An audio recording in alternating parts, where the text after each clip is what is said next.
The stale air in Julian Thorne's apartment was a museum of a single moment preserved for 12 long years. Sunlight struggled through dust-caked windows, illuminating a world defined by absence. Walls that should have held art or personal photographs were instead a chaotic collage of topographical maps of the Amazon basin, satellite images, and faded newspaper clippings with the headline, "Brilliant Botanist Vanishes Without a Trace."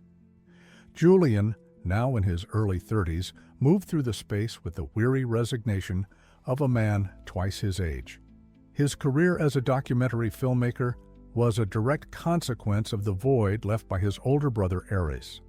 Every project, every interview was a subconscious search, a way to sharpen the skills he might one day need to find the one story that truly mattered. His normal was a quiet, relentless hum of obsession fueled by stale coffee and the ghost of his brother's passionate scientific curiosity. His daily routine was a ritual of remembrance and investigation. Mornings were spent digitizing Ares's old research notes, the faint scent of dried leaves and archival paper rising from the pages. He would trace Ares's planned expedition route on the maps with a finger, the path now as familiar to him as the lines on his own hand. Afternoons were lost in editing suites where he would meticulously analyze old family videos, searching his brother's face for some premonition, some clue he might have missed as a teenager.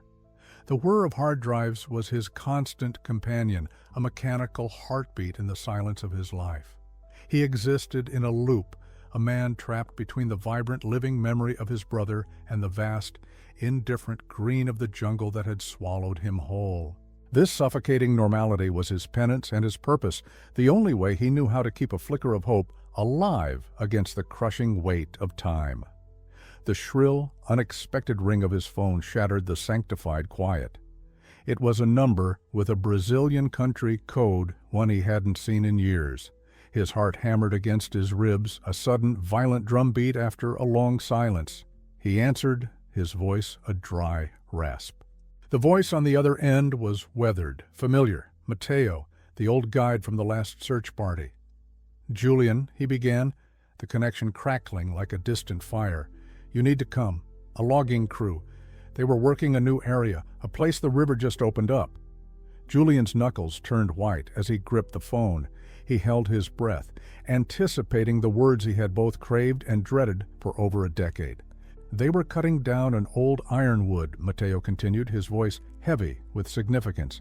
"They found something inside, Julian, something of Ares's." 12 years earlier, the Amazon was not a place of absence, but of overwhelming presence. Dr. Ares Thorne felt it in the very marrow of his bones, the oppressive humidity that clung to his skin like a second self, the cacophony of unseen creatures that formed a living symphony, and the suffocating, vibrant green that pressed in from all sides. He was not lost. He was immersed, a scientist in his cathedral. His camp was a small island of sterile order amidst the chaos of nature, a taut nylon tent, a portable gas stove, and sensitive botanical equipment laid out on a waterproof tarp. Every rustle of leaves, every distant cry of a howler monkey was a verse in the poem he was trying to decipher. He was on the precipice of a discovery that would redefine his life, chasing the whispers of a flower that held the light of the stars in its petals. His final video log was a testament to his infectious passion, a stark contrast to the ghost Julian now chased. Ares's face, beaded with sweat and framed by the dense foliage, filled the small camera screen. "I'm close, I can feel it," he'd said, his voice a breathless mix of exhaustion and pure elation. "The local flora is showing unique genetic markers I've never seen documented. The conditions here, they're perfect." He paused, his eyes darting to something just beyond the camera's view. A flicker of something, not fear, but a deep, primal awareness, crossed his features. The forest feels different at night, more awake. It's almost as if it's watching you, probably just fatigue playing tricks on me, but what a trick it is. He signed off with a confident grin, unaware it would be his last message to the world. The transition from day to night in the deep jungle was not a gentle fading, but a sudden, dramatic plunge into an alien world. The familiar greens and browns dissolved into a monochromatic landscape of deep shadows and faint silvery moonlight that struggled to pierce the canopy. Eris, driven by an instinct he couldn't explain, packed his small waterproof satchel with his journal, a sample kit, and a ration bar. He felt a pull, a magnetic draw toward a specific ridge he had previously dismissed. The air grew thick with the scent of night-blooming jasmine and wet earth. Leaving the relative security of his tent and its small lantern, he stepped into the living darkness, his headlamp cutting a solitary, nervous beam through the oppressive blackness, his every sense heightened by the profound isolation. He found the source of the pull not with his eyes, but with his ears. A sound, soft and ethereal, drifted through the trees, a low resonant humming that seemed to vibrate in his chest. It was not mechanical, nor was it any animal he could identify. It was a melody that felt as ancient as the forest itself.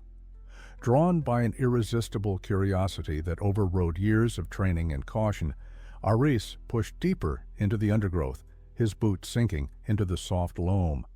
The air grew cooler, and he noticed the fungi clinging to the trunks of ancient trees were glowing with an unusual intensity, their pale blue light pulsing in time with the strange, hypnotic hum.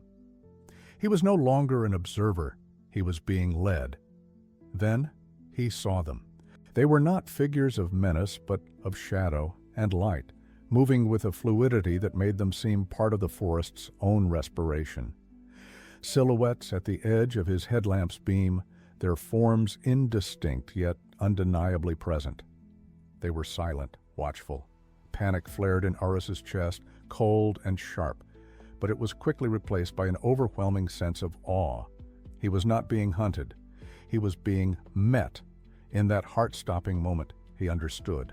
His search for a rare flower had led him to something infinitely more significant, a people who were the true guardians of the forest's secrets. He clutched his satchel, his scientific mind racing to comprehend the magnitude of this uncontacted world he had just breached. Days later, when the search party, led by a younger, more agile Matteo, finally reached the coordinates, the scene was one of chilling stillness. Aris's camp was a perfect diorama of a life interrupted. A half-finished cup of coffee sat beside his meticulous notes, the ink unblemished by rain. The tent flap was zipped shut against the insects of the night. There were no signs of a struggle, no tracks of a jaguar or any other predator, no indication of a frantic departure. It was as if the man himself had simply evaporated into the humid air, leaving behind all his worldly possessions. Matteo stood amidst the eerie silence, the oppressive green of the jungle seeming to mock their efforts. Aris Thorn had not been taken. He had vanished, leaving a perfectly preserved mystery that would fester for over a decade. The first year after Aris vanished was a blur of frantic hope and crushing silence. For Julian, then just a teenager, their family home transformed into a war room of despair.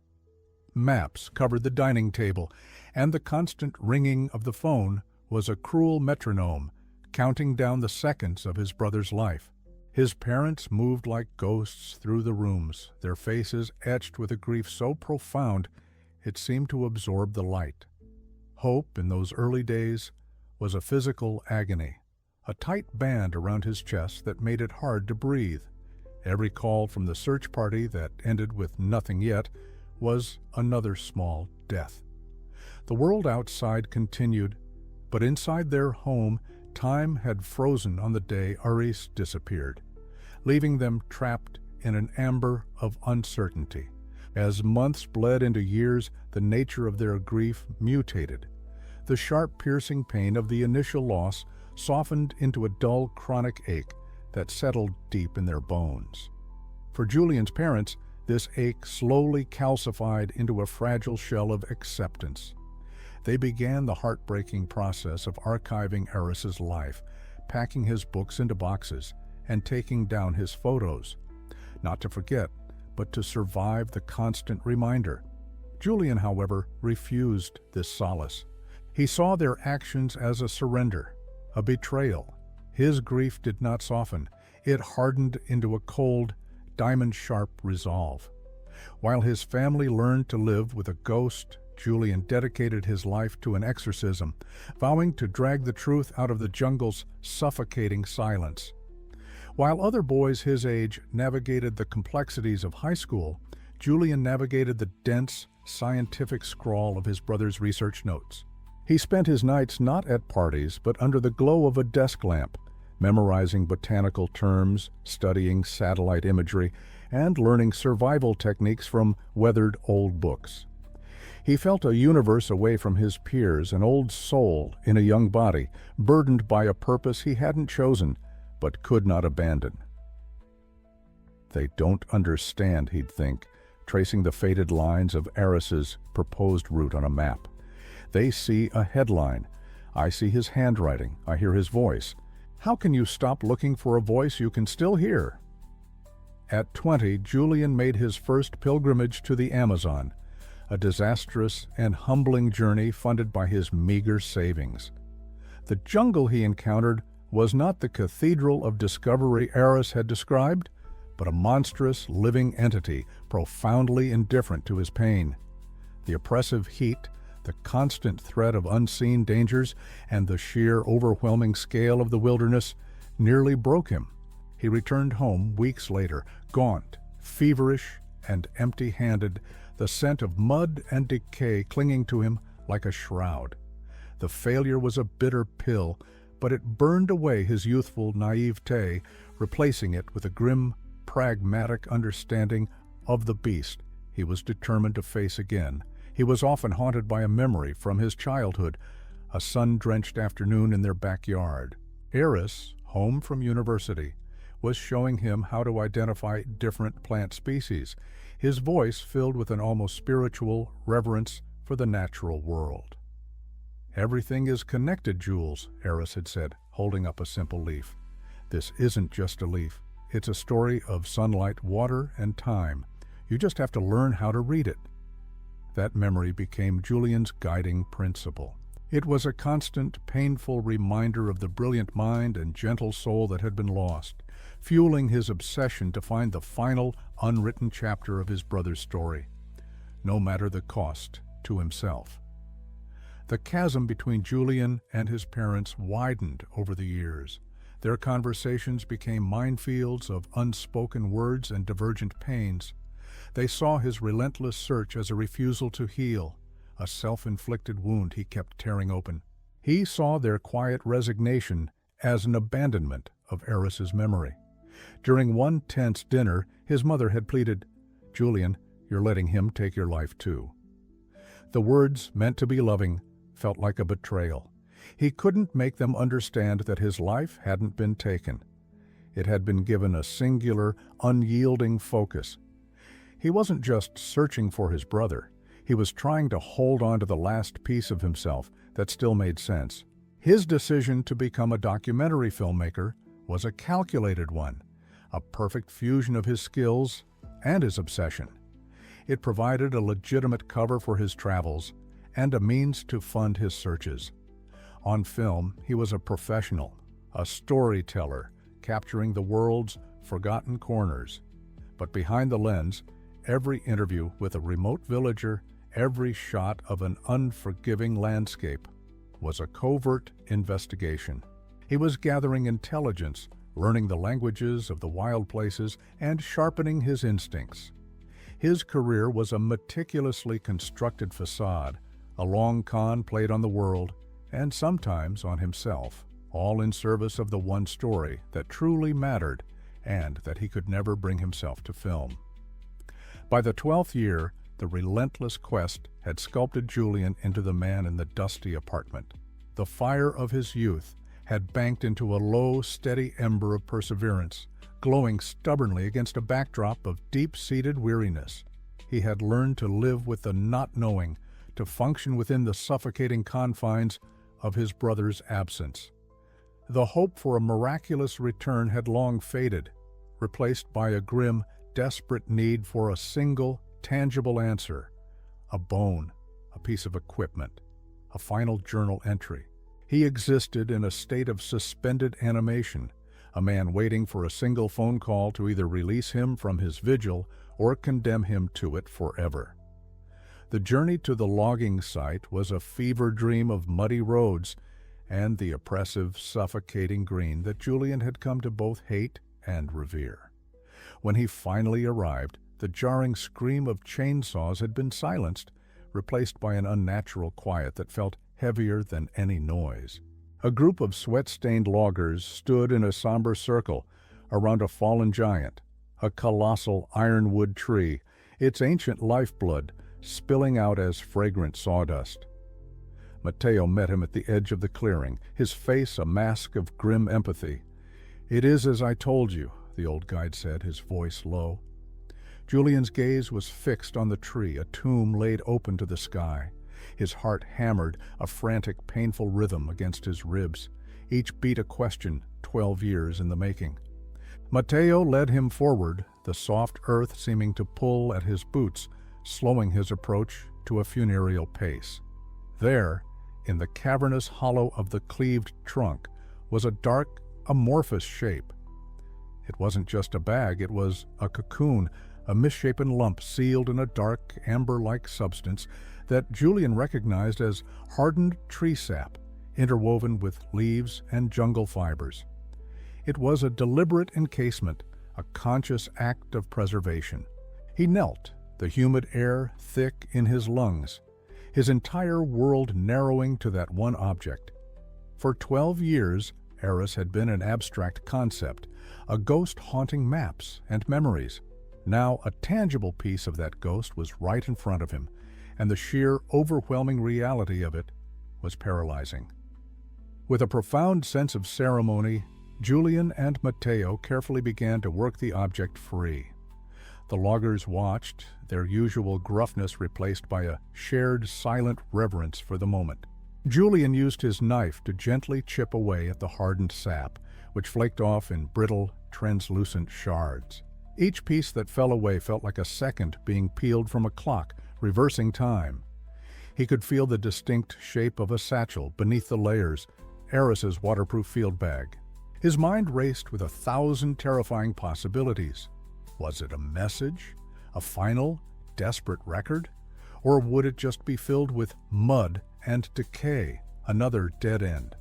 Finally, after what felt like an eternity, the satchel was free, astonishingly intact and solid in his trembling hands. He carried it to a large flat stump, the impromptu altar for his long-awaited communion. The satchel was undeniably Eris's.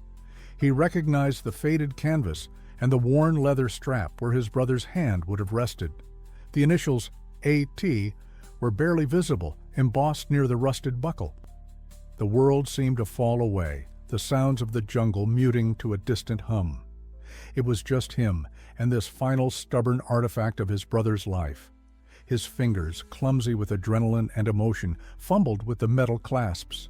They were stiff, sealed by years of humidity.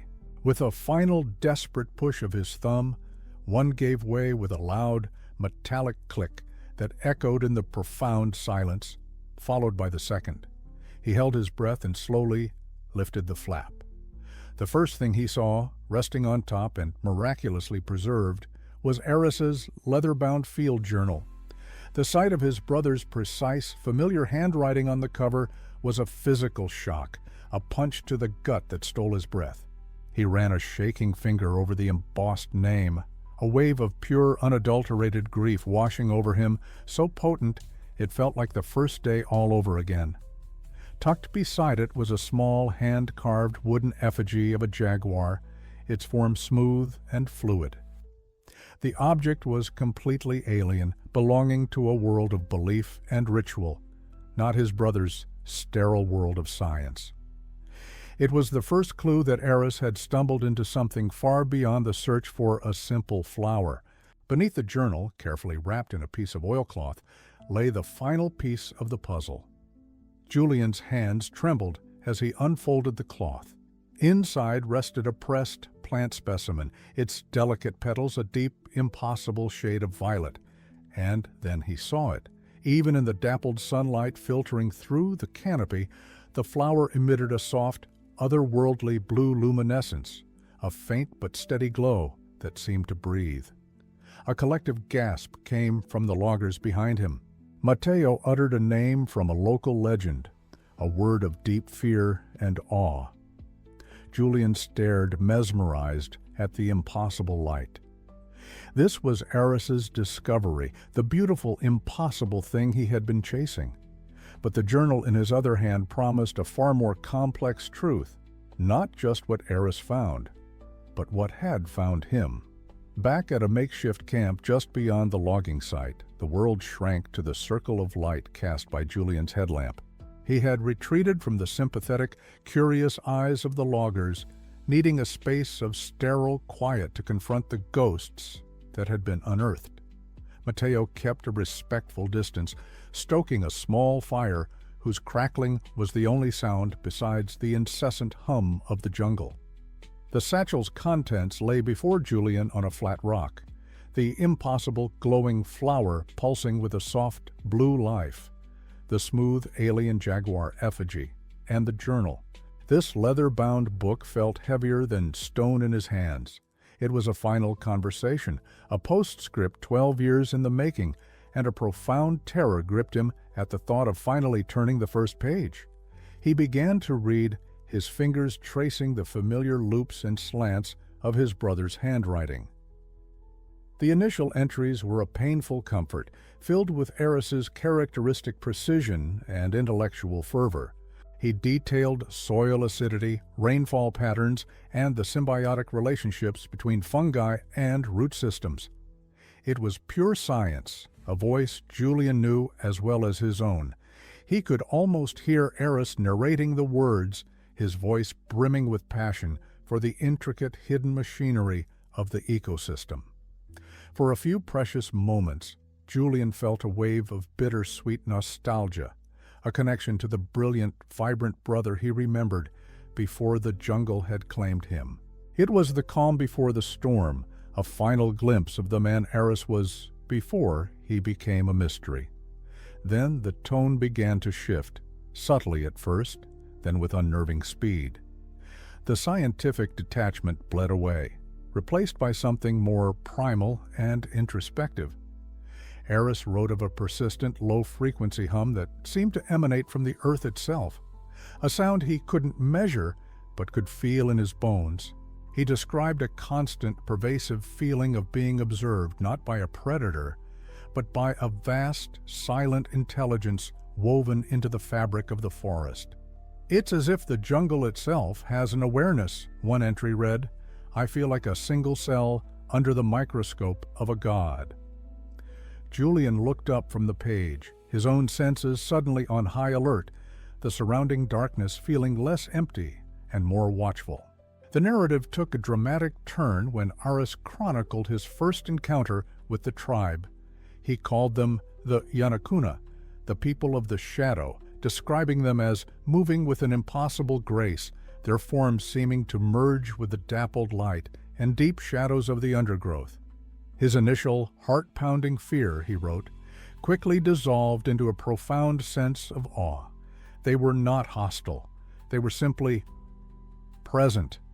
Julian's mind reeled trying to process this revelation. All his theories, a fatal accident, a jaguar attack, a fall into a ravine, crumbled into dust. His brother hadn't been a victim of the wilderness. He had breached a hidden world, stepping across a threshold no outsider was ever meant to cross. Eris's journal then detailed the discovery of the orchid, the very specimen that now pulsed with soft light beside him. He named it Stella Noctis, the star of the night. He learned from the Yanakuna that the flower was not merely a plant. It was their spiritual core, a living conduit to the forest's soul, which they called the Great Breath. They believed its light held the memories of their ancestors. This was the source of Eris's ultimate conflict, laid bare on the page, his duty as a scientist to share this monumental discovery with the world. versus his burgeoning moral imperative to protect the sacred ecosystem and the people who had entrusted him with its secret. Julian felt the weight of that choice as if it were his own. His solitary communion was interrupted by Matteo's quiet approach. The old guide's eyes widened at the sight of the glowing flower, a deep instinctual fear crossing his weathered features. "You must be careful, Julian," he whispered, his voice heavy with the weight of local folklore. "That is the luz de alma, the light of the soul. Our grandfathers told stories of it. It does not belong to your world. To hold it is to invite the forest's judgment. To read that book, it is to disturb a spirit that chose to rest." Matteo's warning was not a threat, but a plea, adding a new, terrifying dimension to Julian's search. He was no longer just an investigator. He was a trespasser in a place governed by ancient, unseen laws. The journal entries grew more agonizing as Aris wrestled with his conscience. He wrote with heartbreaking clarity about the gentle harmony of the Yanakuna, their deep connection to a world his own people only sought to conquer and consume. To reveal their existence would be to sign their death warrant, one passage read. The loggers, the miners, the scientists, we would descend like locusts, and this paradise would become another scar on the earth. How can I be the harbinger of such a beautiful thing's destruction? Julian's search for a simple answer, alive or dead, had led him to a moral labyrinth. He was no longer just looking for his brother, he was witnessing the final painful transformation of his brother's soul. He finally reached the last page. The entry was dated 3 weeks after Eris's official disappearance. The handwriting was calm, resolute. It was not a suicide note or a desperate plea. It was a declaration. Aris wrote that the Yanakuna had offered him a place among them, to become a guardian of the Stella Noctis and their way of life. He had accepted. "This is not an end," he wrote. "It is a beginning. I was never lost, Jules. I was found." Julian closed the journal, the final words echoing in the crushing silence. The blue light of the flower illuminated the tears streaming down his face. The 12-year mystery was solved. Aris was gone, not taken by the jungle, but given to it. And that choice, that profound and absolute abandonment, was a truth far heavier than any death. The final hand-drawn map in the journal was less a guide and more a riddle of landmarks. A serpent-shaped river bend, a trio of colossal kapok trees, a ridge that resembled a sleeping giant. Following it, Julian pushed deeper into a part of the forest that felt fundamentally different, older. The air grew still and heavy, scented with the impossible orchid and damp earth. The cacophony of the jungle softened into a low, resonant hum, the very sound Aris had described. He felt 1,000 unseen eyes upon him, a silent, neutral observation from the shadows. He stood at the edge of a small, sun-dappled clearing, his heart a frantic drum against his ribs. He was at the threshold. The urge to scream his brother's name was a physical ache in his throat, but he choked it down, knowing that to do so would be an act of violence against this sacred silence. From the deep green shadows, a figure emerged, then another and another. They were the Yanakuna. They moved with a liquid grace, their skin adorned with intricate patterns of clay and ash that made them seem like extensions of the forest itself. There was no menace in their gaze, only a profound, soul-deep curiosity. One of them, an elder with eyes that held the wisdom of generations, stepped forward. He held not a weapon, but a small, intricately woven basket filled with glowing Stella Noctis blossoms. And then Julian saw it. Standing slightly behind the elder was a young boy, no older than 10, with the same deep brown eyes and inquisitive brow as Aris. It was a face he knew from his own childhood mirror. In that heart-stopping, silent moment, the truth became absolute. Aris hadn't just lived here. He had loved here. He had built a new life from the ashes of the one he'd abandoned. A wave of emotions crashed over Julian, grief, rage, and a devastating, soul-crushing understanding. The ghost he had chased for 12 years was not a victim, he was a patriarch. With trembling hands, Julian unslung the satchel. He carefully took out the pressed orchid, its ethereal blue light a final beautiful secret between brothers. He placed it gently on a mossy stone at the edge of the clearing, an offering. Beside it, he laid the journal. This story belonged here now. He met the elder's gaze one last time, a silent exchange of loss and acceptance passing between them. Then, with the most difficult act of will in his life, Julian turned his back on his brother's son, on the final answer to his quest, and walked away. He was not returning with a body or a story for the world, but with the heavy, liberating burden of a secret kept. The journey back was a reversed pilgrimage, each step taking him further from the truth he had spent a lifetime seeking. The jungle no longer felt like an adversary. The oppressive green that had once mocked him now seemed to embrace him in a shared, solemn confidence. The weight of 12 years of not knowing had been lifted, only to be replaced by the crushing gravity of a secret he would carry alone forever.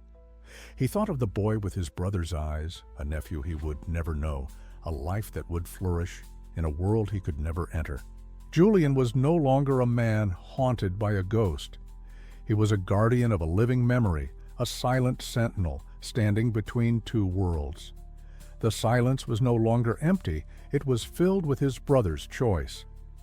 Back in his apartment, the stale air felt different, the maps on the wall like relics of a forgotten religion. With a slow, deliberate finality, he began to take them down, one by one, the faded clippings, the satellite images, the frantic annotations, all artifacts of a man he no longer was. He called his parents, his voice steady for the first time in years. He couldn't tell them the whole truth. It was a blade too sharp, a wound too complex. Instead, he gave them a gift of gentle closure, a carefully constructed story of Eris finding a place of profound peace before an accident took him. It was a lie born of love, a final act of brotherhood that protected them from the painful reality that their son had not been lost, but had simply chosen to go home. Julian never stopped telling stories, but the stories changed. His lens turned from chasing shadows to protecting the light, his documentaries becoming powerful pleas for the world's last untouched places.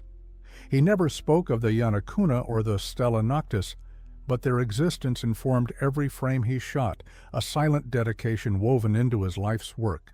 The memory of the boy, his nephew, was a quiet ache in his chest, a bittersweet reminder of a family tree with roots in two separate worlds. He had found his closure not in an answer, but in an understanding. He had lost a brother, but had gained a profound, humbling purpose to ensure the world Aris chose would remain a secret, a sanctuary, a whisper in the great green heart of the world.